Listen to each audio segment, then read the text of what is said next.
P T I کے سابق رہنما مفتی عبدل قوی نے ٹک ٹاکر حریم شاہ کے خلاف اعلان جنگ کرتے ہوئے کہا ہے کہ ٹک ٹاکر حریم شاہ وائرل ہونے کے لیے شریعت اور حکمت کے خلاف زبان استعمال کرتی ہے، پوری قوم نے اس سے علیحدگی کا اعلان کر دیا ہے۔ اس کے باپ کو جس نے کہا کہ یہ میری بیٹی نہیں ہے، مفتی عبدل قوی کا کہنا تھا کہ میں سلام پیش کرتا ہوں اس کے باپ کو جس نے کہا کہ یہ میری بیٹی نہیں ہے۔ مفتی قوی کے مطابق حریم شاہ کے والد نے سخت الفاظ کا استعمال کیا جو ناقابل بیان ہے۔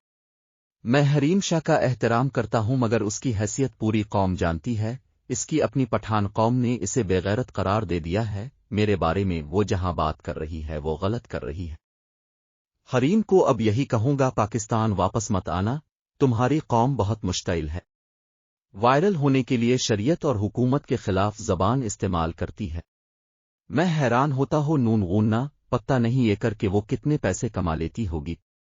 ذلت کے اس مقام پر پہنچی ہوئی ہے کہ پوری قوم نے اس سے علیحدگی کا اعلان کر دیا ہے۔ حریم شاہ کا مفتی قوی کو تھپڑ مارنے پر وضاحت کرتے ہوئے مفتی قوی کا کہنا تھا کہ حریم شاہ نے مجھے تھپڑ نہیں مارا، وہ اس کی دوست عائشہ تھی جو آج بھی میرے ساتھ رابطے میں ہے،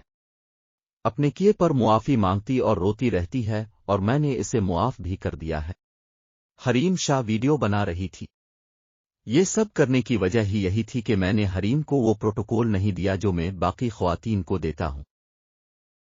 اسی تازہ خبروں کے لیے ہماری چینل لاہور سپوٹ لائٹ کو سبسکرائب کریں اور گھنٹی کے بٹن کو دبائیں۔